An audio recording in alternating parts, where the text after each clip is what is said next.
Good, How you doing, Will? How you doing? Will? Pleasure to have you on today. Hey, Will, how you doing? Good. You remember me, huh? Yeah. That's crazy. It's the mustache, right? It's the mustache. Will Anderson, obviously one of my favorite sponsors too, by the way. Jif Peanut Butter. Let's go. Let's go. Let's go. Oh, come on. There you go. I'm gonna be rocking this today. Guaranteed. Oh, I love it. Crunchy or creamy? Creamy. You creamy? Yeah. You're a creamy kind of guy. Yeah. Malcolm, man. Malcolm. I love it. Oh. I'm the same way when it comes to peanut butter too. I can't take crunchy. It's not my thing. Oh, how you doing, Will? I'm doing Will? fantastic now. Oh, man. Tell me a little bit more about this great partnership you have with Jif. Yeah, I'm excited about it. It's actually on the healthier side, too. You know, over 1 billion people eat wings during the Super Bowl. So Yeah. I'm partnering up with Jif to save the celery, and we're going to save it by Jif's peanut butter. I love that. Love it. By the way, the first time I talked to you, Will, was actually in Kansas City on draft night. And I left that and I said, this guy's going to be a stud. Whoever gets Will Anderson, they got a guy, they have a leader, they have a building block. And you have been that. When Houston traded up to get you, I know there's some people going, that's a lot to give up. Yeah. Look at where they're giving up. I go, they got it. And then after last year and this year, you've proven to be the cornerstone of that Houston defense. What's it feel like almost paying them back, be like, no, you made the right decision here. Yeah. It was a little crazy because, once I heard, I was like, it's a lot of expectation and stuff like that, and they gave up this. But then when I sat in the office with Coach Ryans, he was just like, man, it's no expectation, man. You don't have to come in here and be a superhero. You don't have to come in here and do anything out of the ordinary. Just be Will Anderson, man. That's how we drafted you. Just come in here, have fun, man, and be yourself. And, of course, I put all my faith in God and I was like, God, it's in your hands. Whatever you want me to do, I'm going to just surrender myself and let you, handle it. And it's been going well so far. So Yeah. I just got to keep going straight, man. Oh, Will, who on the Texans roster had the biggest impact on the development so far this season? Is there a player on the Texans that, that had the biggest impact? I would probably say Danielle Hunter. Yeah. Danielle Hunter has been a really good guy for me. That's helping me a lot. The way he can just put things in the terminology and the way he practices, and I just try to implement a lot of stuff he does.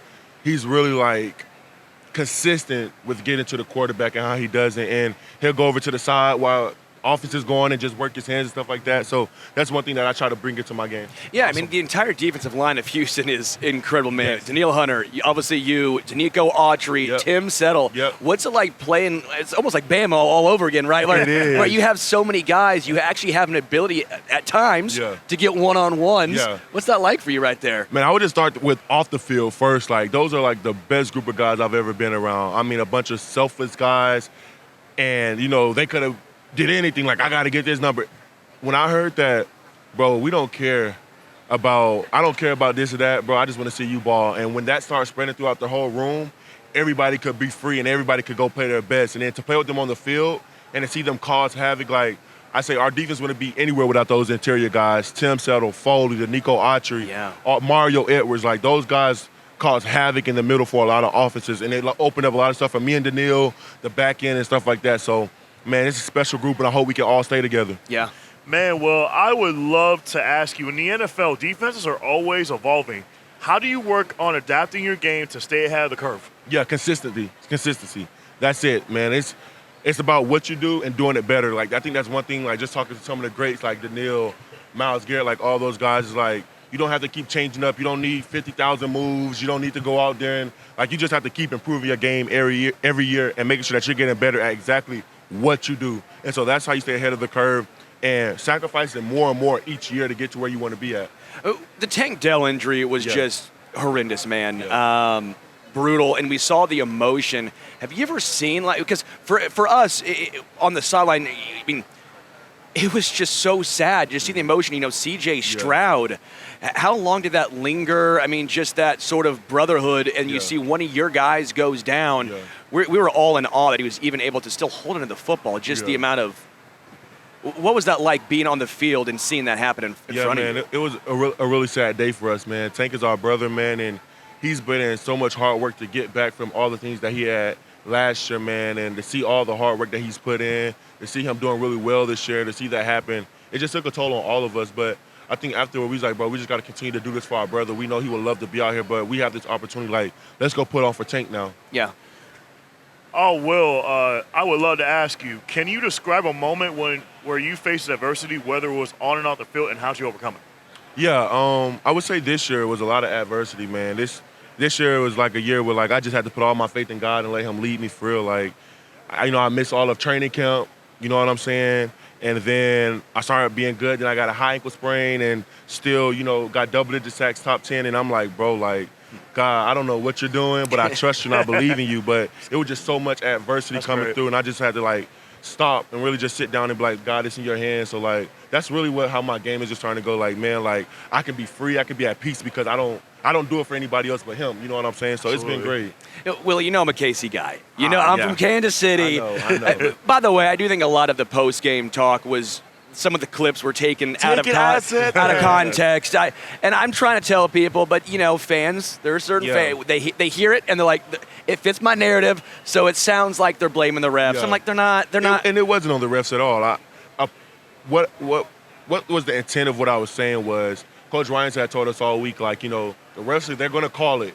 They're going to call it, and if we don't do it the right way, they're going to call it. It's a big-time game. Yes. And we have to do a better job of not putting ourselves in those positions because we know if we do, they're going to make the call. Yeah. Now, outside of the refereeing, we have to play better. We can't give up those big explosives late in the game.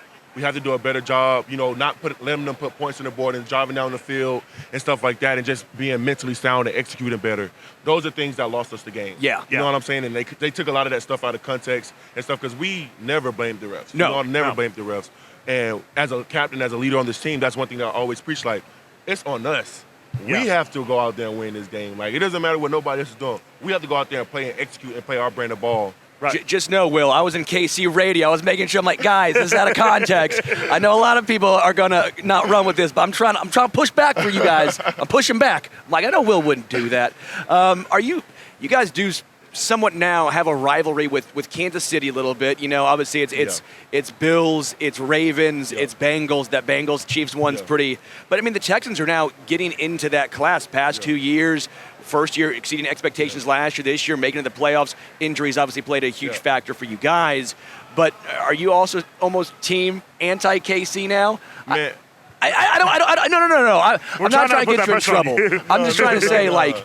I root for everyone, you know what I'm saying? I'm not a hater. I'm not one of those players or nothing like that, man. This is what we all dreamed of as a kid, man, to be in these moments, to go against these great guys like this, to play this game, the NFL, bro. Yeah. And you're going to have good guys. That's why I tell people, bro, like, that's why you're in the NFL, because it's good guys on every team, every roster. Yeah. You know what I'm saying? Yeah. And that's what I look forward to, and that's why I love the game so much, because it's a challenge every week. Yeah. Yeah. I love this question I want to ask you, Will. If you could choose 3 celebrities to be part of your all-star football team and they couldn't be on your team, who would you pick? LeBron James. Oh, yeah. Oh, yeah. Who else?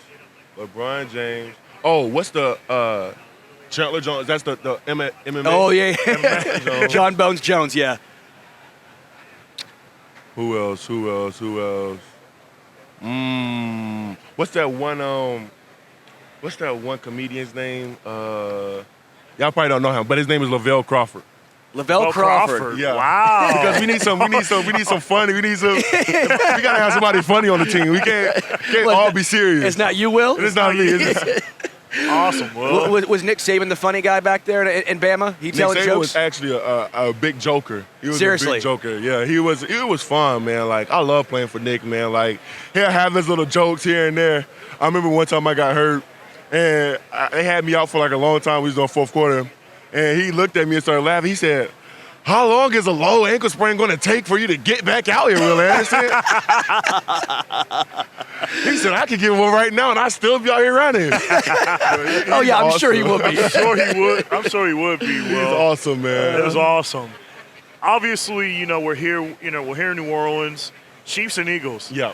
I'd like to know. Who do you think is going to win? What do you think the score is going to be? And who's your MVP? Yeah, I'm not rooting for any team, but I got my Bama guys. You know what I'm saying?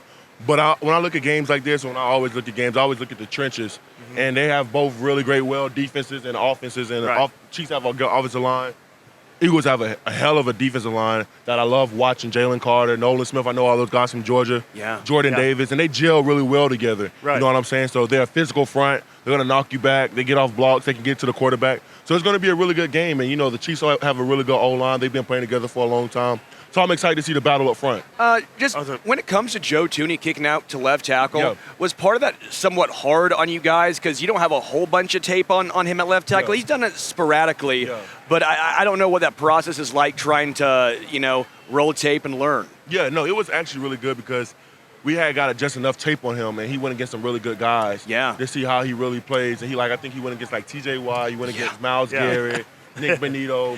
We felt so bad. We were talking about, we're like, dude, we feel bad for Joe. He goes from guard to tackle. You're like, okay, now you got Watt. I have a ton of respect for him, though. And he held it down. Yeah. He most definitely held it down, definitely man. He most definitely held it down, and that's why he's a Pro Bowler. That's why he's all pro, man. And it was a good matchup. Yeah. Yeah, I would love to. Lastly, Will, I would love to ask you. Growing up, were there some role models or players you looked up to? You want to know something? I would say my sisters. They all play sports, man. They played volleyball, track, basketball, softball. They did it all, and I actually took the girls' flag football team, and it just all these memories came back watching my sisters, prepare and watching them get ready for their games and how they did stuff. And, man, they instilled so much into me, my mindset. They drove me up and down the road, taking me to practice here and there, to camps, all this other stuff. But I got to see them grind. I got to see them work. I got to see them practice. And they were really hard workers. And so much of that sport, filled in, my game and who I am today. Yeah. Awesome. Will Anderson, by the way, Jif is incredible. These Jif to goes. Hey, Will, this is my lunch today, baby. All right, come Before on now. Matt. Peanut butter. Come on now. I love peanut butter too. Hey, Will. appreciate it, Will. Appreciate you, Will. Hey, thanks, Thanks, man. Will. Thank you. Thanks for coming on today. Appreciate it. It was an honor.